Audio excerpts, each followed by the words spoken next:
بسم الله الرحمن الرحیم. ملګرو د ایران په پاکستان باندې او د پاکستان په ایران باندې د حملې نه پس د دې جګړې باره کې په یوټیوب باندې په سونو بلکې په زرګونو باندې ویډیوز اپلوډ شوي دي، خو ما وغوښتل چې په خپله ژبه پښتو کې په اسانو الفاظو کې په دې باندې داسې بحث وکړو چې دې سره ریلیټډ لکه د ایران او پاکستان چې کوم د تعلقاتو تاریخ دی، موجوده حالت او حیثیت د دواړو ملکونو او په دنیا کې چې کوم انټرنیشنل پالیټکس روان دي په هغې کې چې کوم ګروپینګ شوی دی، ایران پکې کوم طرف ته دی، پاکستان پکې کوم طرف ته دی، آیا د دې حملې مشرق وسطی حالاتو سره څه تعلق شته، لینک شته او که نه؟ آیا په دې حمله کې د امریکې څه کردار ډکه چوپا شته او که نه شته؟ دې حمله کې د بهارت څه کردار شته، بهارت پکې شامل دی او که نه؟ د دې حملې او د کلبوشن یادو د ګرفتارۍ یو بل سره څه تعلق دی او مخامخ اوس مخکې څه کیدونکي دي، څه به جوړیږي او که چېرې جګړه سیوا کېږي نه آیا روس به ایران شاته ودرېږي د پاکستان خلاف به راشي؟ ځکه چې په شام کې موږ ولیدل چې روس مکمل د ایران په شا باندې ولاړو او په دې کې که چېرې جګړه سیوا کېږي نه د چین کردار به صحیح نور عرب او مسلمانان ملکونه چې کوم دي د هغې ریسپانس به صحیح. د دې ټولو سوالونو جوابونه په دې ویډیو کې تلاش کوو. ګورئ،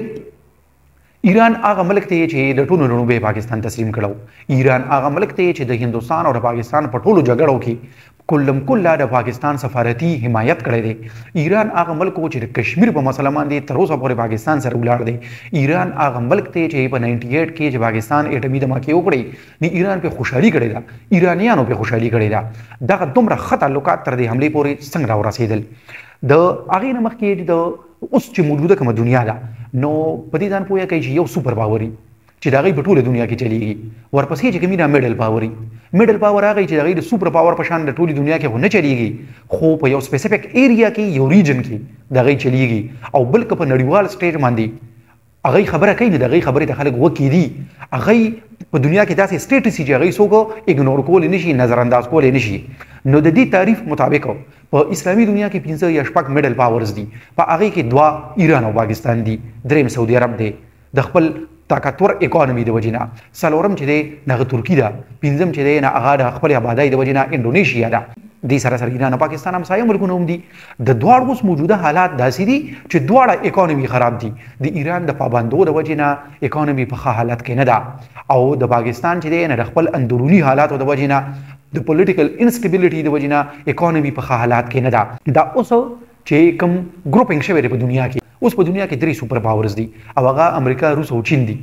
دنیا بیا یو پیرې ته تقسیم شوې ده. ایران چې دی د ایران د روس په هغې ګروپ کې دی. پاکستان چې دی نه غواړي چې امریکې سره هم ښه تعلق وي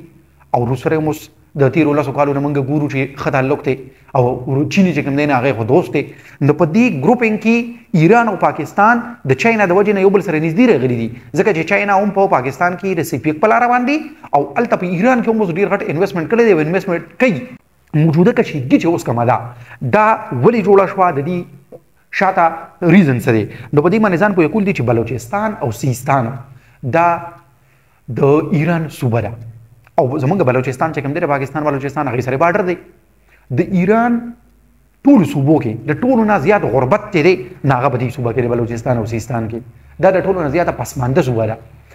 د دې د وجې نه دلته کې چې دا کوم بلوچ دي نو دوی وایي چې د ایران د حکومت چې دی دوی موږ سره ښه نه چلیږي، دوی په وسایلو کې په تقسیم کې موږ سره زیاتې کوي، موږ ته خپل حقوق په دې ملک کې نه میلاویږي، موږ محرومه ساتلی شو. نو د دې د وجې نه په دې کې څه باغي ګروپونه جوړ شو.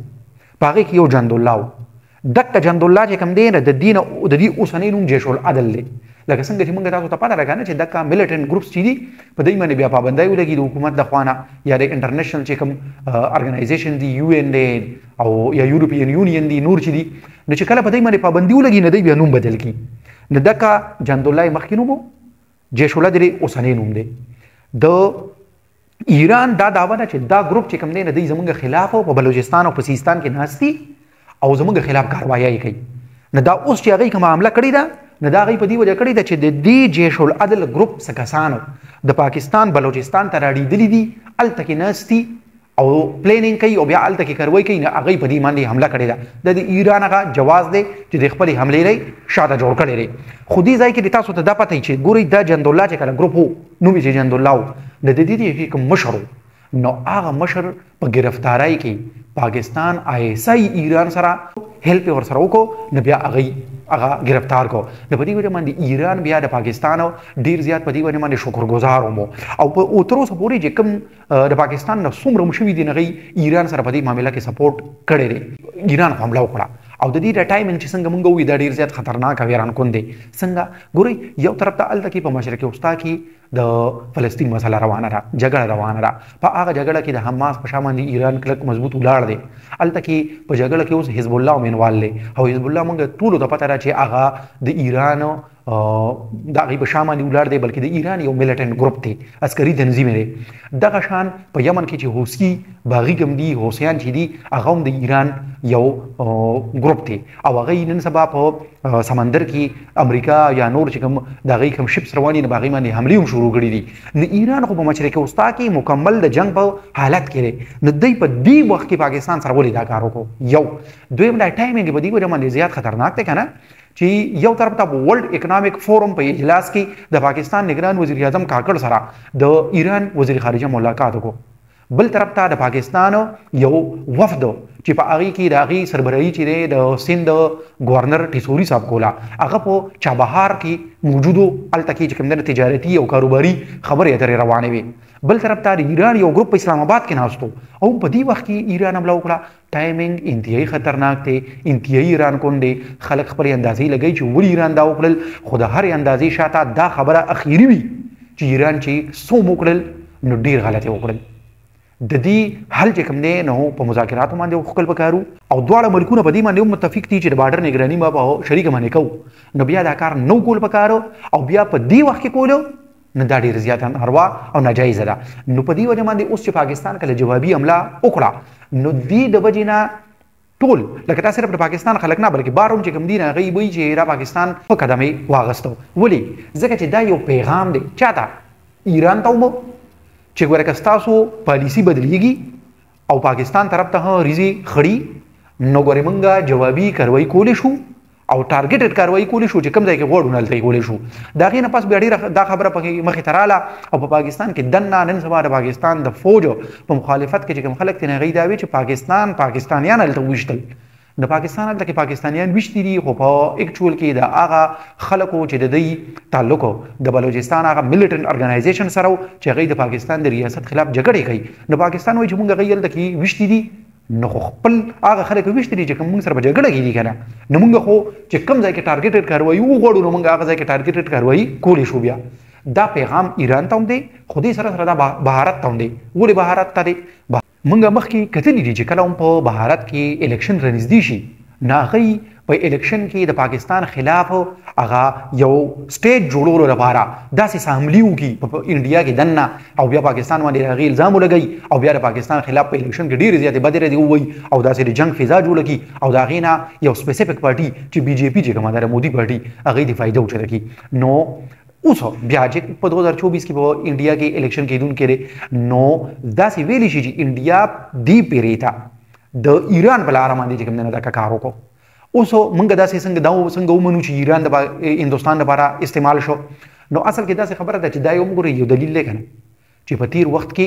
ډېر زیات خلک په ډکې چوپې الفاظ کې دا وایي چې ایران د پاکستان خلاف استعمال شوی دی ځکه چې کلبوشن یاد یو چې پاکستان گرفتار کړه په بلوچستان کې گرفتار کړو او دې رقم غاړې نه راغلو نه د ایران د غاړې نه راغلو نو اوس وګورئ دې ځای کې د ایران هغه ملوث کېدل ثابتېږي بل څو بیري ده چې د ایران نه په ملوث دی پکې او داسې حملې شوي دي خو پاکستان د دې وجې نه چې ایران سره زموږ تعلقات خراب نشي د ایران نوم چرې نه دی اخیستی او دا یې ویلي دي چې ګاونډي ملک پکې شامل اوس مخامخ به څه کېږي آیا جګړه نو 90% هوښیار او پوهه خلک ته نه د هغوی د تجزیو او د اندازو په رڼا کې موږ دا ویلی شو چې جګړه نوره نه سیوا کېږي ایران چې څوم کړي دي د خپله ورته هم د خپلې غلطۍ اندازه شته او بل د پاکستان جوابي کاروایي هم هغوی داسې کړل چې د دې نه جګړه سیوا کېږي بله دا خبره ده چې موږ څنګه د ویډیو په سر کې ووایي چې دواړه ملکونه اوس داسې دي چې دواړه ملکونه د سفارتي تنهایۍ د شکار کېدو یاره ده ورسره بل د پاکستان ګورئ انډیا سره تعلق ښه نه دی افغانستان سره هم ښه نه دی که ایران سره خرابېږي نو پاکستان خو دا نشي افورډ کولی بل طرف ته ایران چې ما ووایي چې څنګه مشرق وسطا کې به جګړو کې دی څو ځایه به جګړو کې دی نو اوس که ایران هم د قشان پاکستان سره هم جګړه جوړ کی دا خو هیته یو لوی غټ پرابلم جوړیږي بیا کنه غګیریږي بالکل د سفارتي تنهایی ښکار کیږي او دا خو امریکای په فائدہ کې را د ایران په تاوان کې را ځکه ایران دا نه غواړي چې هغه دي تعلقات داسې پاکستان سره خراب کړي درې حملو نه پاسو دواړو ملکونو فارن منسټر دی هغه یو بل سره سو پیری تر رابطې هم کړې دي او په رابطو کې هم هغه داسې لینګویج استعمال کړي لري چې دواړو ملکونو دې ته تیار دي چې دا جګړه کمه کی او ختمه کی اوس که جګړه څه کوي کیږي آیا روس پر ایران په شامل دی ولاړی او کنه وی ولاړ نو ما تاسو ته وی چې روسي چری دا نه غواړي چې په ایشیا کې د دوه اهمو ملکونو په منځ کې جګړه جوړ شي او کبي جوړیږي نو بیا کې دي چې روس ته ایران شاته ولاړی دا ممکن نه ده اوس د چین چې کوم دی نه چین چې موږ څنګه وی چې د دواړو ملکونو کې ډیر غټ انویسټمنټ کړی دی او د چین بده کوشش چې دواړو ملکونو منځ کې تعلقات ټیک شي نو د دې خبرې نه موږ ته دا خبره راوځي چې مستقبل کې وا د ایران او پاکستان منځ کې کوم تعلقات دي په هغه د هغه په حقوقو کې او د هغه په مینټین ساتلو کې به د چین غیردار نورم سیوا شي څنګه چې اوس چین د سعودي عرب او د ایران په منځ کې روغه کړی را سفارتي تعلقات بحال کړی دي نه خطه کې به د چین غرول نورم سیوا شي او چې د چین رول نور سیوا کیږي نه د امریکای لپاره یو هغه خبره نه ده نو په دې وری امریکا به هم دا غواړي چې د ایران سره تعلقات ښه نه دي خو پاکستان سره تعلقات اوس لږ نور مضبوط کی چې دا غینه دا میسج ورکي چې پاکستان زموږ ملګری دی او دا بر پاکستان د خیر لپاره اورال اخره کې مونږ دا ویل شو چې پاکستان له چری ایران سره تعلقات خرابول نه دي پکار بلکې دې سره نور چې کوم دوست ملکونه دي چې پاکستان سره تعلقات خدي هغه سره نور مضبوطول پکار دي او چې کوم لکه افغانستان سره تعلقات خدي دي نو دا زر تر زر تعلقات جوړولو پکار دي چې ګاونډیانو سره تعلقات خي دغه ملک په خکې بل ویډیو کې به بلی موضوع سره راشو د الله په امان